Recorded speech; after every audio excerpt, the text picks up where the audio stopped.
Alcantara or suede steering wheels are installed in some of GM's most high-performance cars like the cts-v, the Corvettes, and some of the Camaros. You can also find them in supercars as well as race cars. That's not just because of that nice luxurious feel, but also because they grip really well when you're sweating it out at the track. Now, I'm going to say Alcantara or suede sort of interchangeably, but Alcantara is essentially a faux suede, and that's what's on these GM steering wheels that we're installing today. Now, just because fancy cars have Alcantara steering wheels doesn't mean you need to drink the Kool-Aid and get one too. You need to decide if it's right for you. Now, I love how the soft Alcantara feels in my hands, and it doesn't get cold in the winter and it doesn't get too hot in the summer. I really like it. But for some people, they argue that, well, it starts looking really bad after a while because it gets dirty and it's difficult to clean. Well, honestly, I think that a lot of leather steering wheels out there are much dirtier than you think, you just don't notice. Perhaps you remember when your car was new, your steering wheel actually had sort of a satin leather finish, but now it's all shiny and greasy because you're not cleaning it well. But even when you do clean it well, it develops a shine because your hands end up sort of polishing the leather. So with Alcantara, it actually wears okay, you just need to take care of it. First of all, wash your darn hands, right? Second of all, you need to brush it out every now and then so it doesn't just get matted flat, and you need to clean it with proper cleaners. You can even restore it when it starts looking really bad. I'll have a separate video on how to properly clean your suede and Alcantara. Now, I'm sort of an OCD person, I keep my car pretty darn clean, so I'm not really worried about it looking too bad. Now today we're installing the OEM GM Alcantara steering wheel. It was an option for your car probably when you bought it, but if you didn't get that option, that's okay. It's a better deal when you buy it from a wholesaler like 404parts.com. In fact, with shipping, they do have a great price on it, and if you combine it with a suede shift knob, they're gonna throw in a $10 gift card for your next purchase. But you gotta use the promo code in the description below, and also probably here at the bottom of your screen. My cts-v Sport already had a heated steering wheel, and this Alcantara wheel retains the heat. In fact, what I hear is that the heater's already built into all steering wheels, but not all wheels have the ability to turn it on. If you or anybody else has learned how to make that happen, please let us know in the comments. I'd like to hear about it. So in this video, I'm going to show you how easy it is to swap out this steering wheel. In fact, it could be done as little as 10 minutes or less, but for your first time, expect to take, at least 30 minutes to get it done. It's not like the old days where you need special tools like a steering wheel puller or whatnot. It's held on with just one bolt, but there are a few more wires than the old cars. Okay, enough talking, let's get to the install of the Alcantara steering wheel in your ATS or CTS.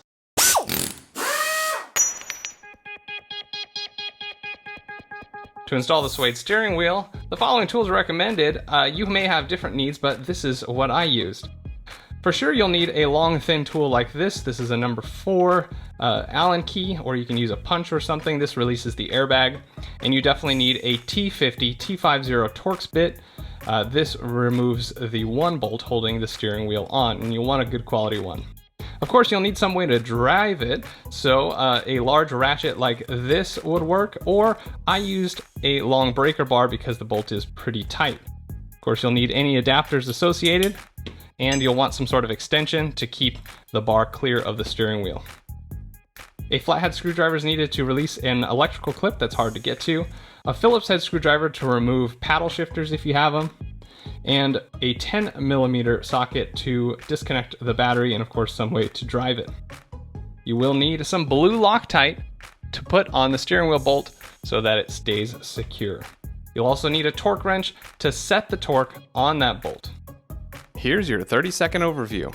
First, we'll remove the airbag cover and disconnect the airbag wires.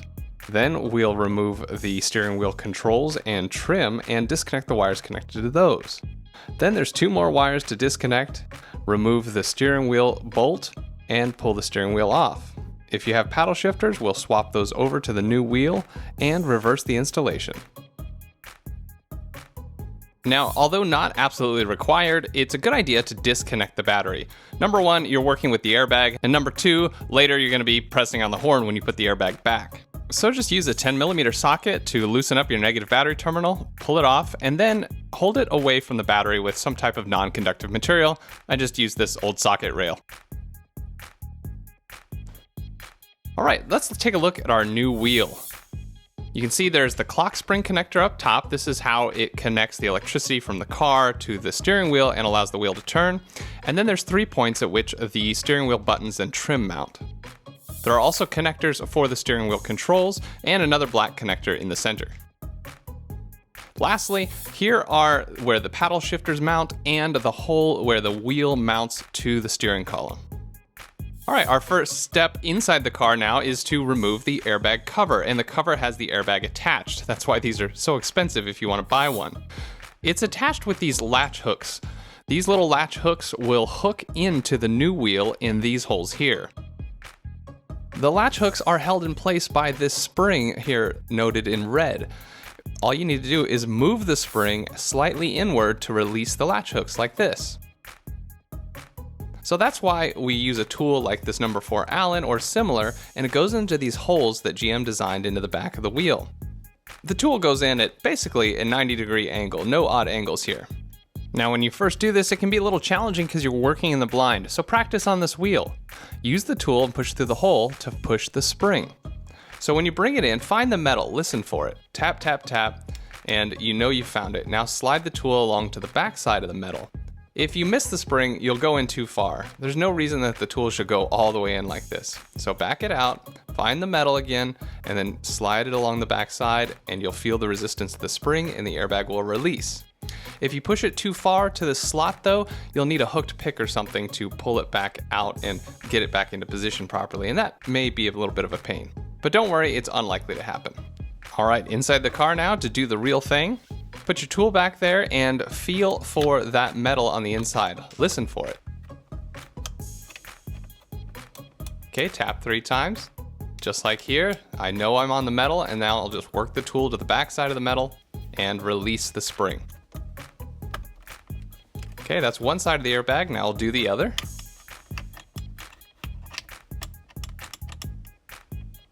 The first time you do this, it may be frustrating. You really just gotta practice on the new wheel so you really get an idea of how it works. All right, now it's out, but carefully pull it down because there are wires attached. So now we need to disconnect the airbag wires by lifting up on these orange locks. And now you can pull the connectors off of the airbag. Don't worry, they're color-coded, so you'll know exactly where they go. Now, when it comes to these airbag covers, there's actually 3 of them out there. There's a leather one like I have on my V Sport Premium, and then most Cadillacs have a plastic one with a leather texture on them. And then there's the suede trimmed one that comes on the cts-v, maybe the ats-v, I don't know. They're expensive and hard to get because the airbag's included, and shipping them can be hazardous. All right, next we need to remove the trim, and let me show you what you're working with. On each side, there are these little mushroom tipped pins that are holding it in. Across the top, there's 3 clips, and at the bottom, there's 2 hooks. This just helps you visualize what you're working with.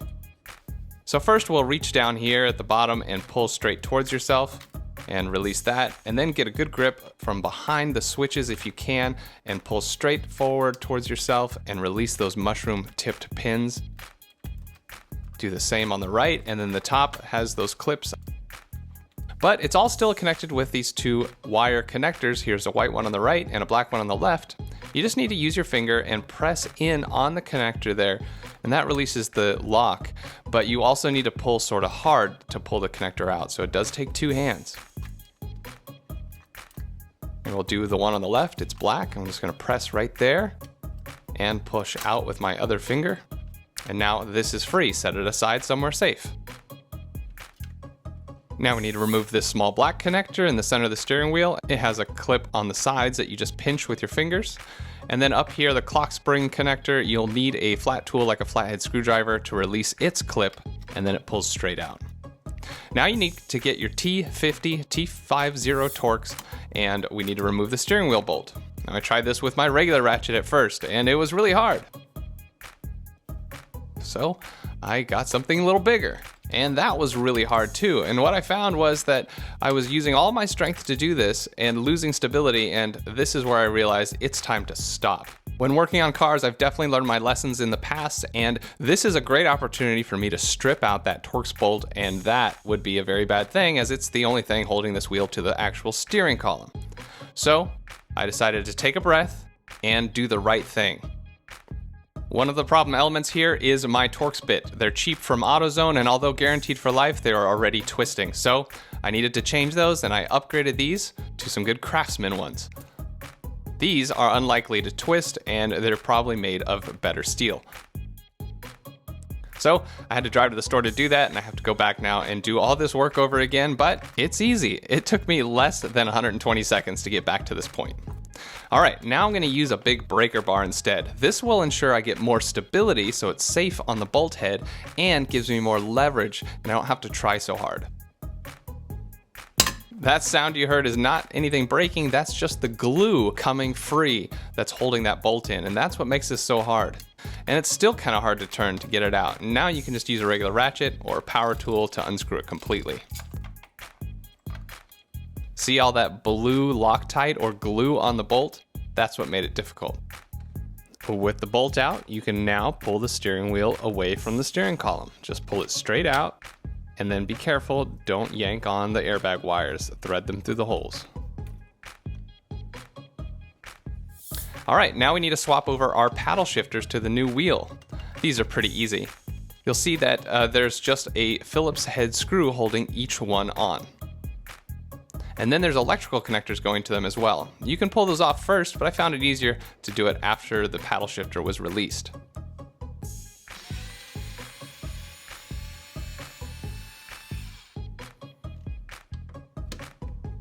Once you have them unscrewed, they fall loosely away from the steering wheel and you have better access to disconnecting the little connectors.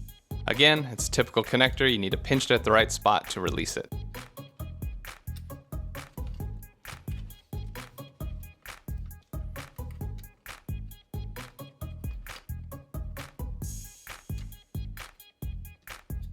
All right, now let's put those onto the new wheel. I put the connectors on first, I found that the easiest way, and then hold it in place while you drive the screw back in. Now go ahead and repeat for the other side.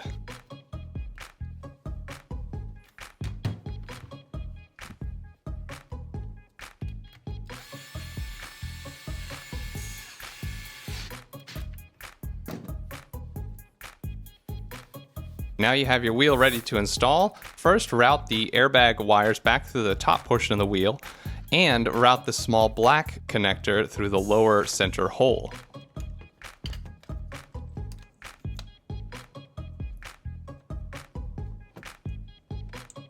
Then you're going to mount the steering wheel onto the steering column.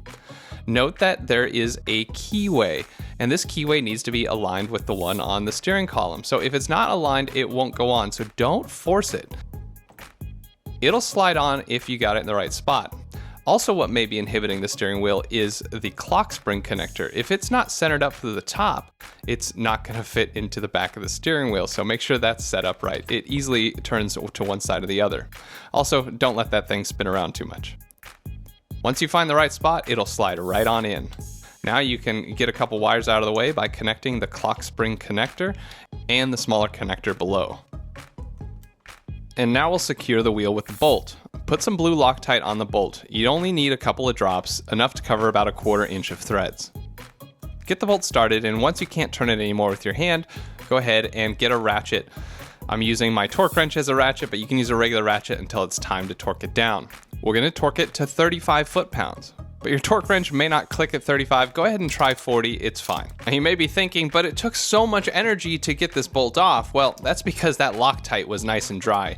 The bolt wasn't really put on with a lot of torque, it was just locked in with the Loctite. All right, let's put our steering wheel controls back on. So connect the white connector on the right and the black connector on the left. Once those are clicked into place, go ahead and fit the trim into the steering wheel properly. Remember, there's 2 mushroom tips on each side and then the 2 hooks at the bottom. And then make sure the black plastic trim on the back side of the steering wheel aligns properly with the chrome trim. All right, now grab your airbag and reconnect the connectors based on their color coding. Push the orange locks down. And then latch it in by simply pressing it into place. You'll hear it click on both sides. If you didn't disconnect your battery, expect the horn to go. Now reconnect your battery by putting the negative terminal back on the post and tightening it down with the 10mm socket.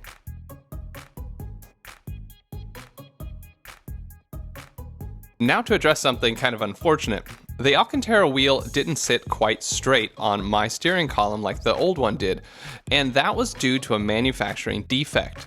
I'd already heard of one of these wheels being defected like this, and so I called up 404 Parts, and they went above and beyond looking at the different parts supply warehouses that they could get from, and all of them sent pictures back just like this, with the Alcantara keyway slightly off. That left me realizing that it may be hard to find one that's made properly, and I decided the easiest thing was just to go to my alignment shop and have them make the small adjustment of the steering toe angle to keep the steering wheel straight. I just had an alignment done recently and my shop was actually happy to help me out, and I really appreciate it. So shout out to Edge Motor Works out in the Bay Area. All right, not a bad install, right? I can actually do it in about 8 minutes. I've timed myself, but that's because I had to do it a couple times. And now I really love my steering wheel. It's a great feeling holding onto that thing, and I'm really glad I did it. Okay, if you think you're gonna do this, go ahead and hit that like button, and please subscribe. Also hit the bell to be notified of when my next video comes out. Thanks so much for watching the Jet Fuel channel. See you next time.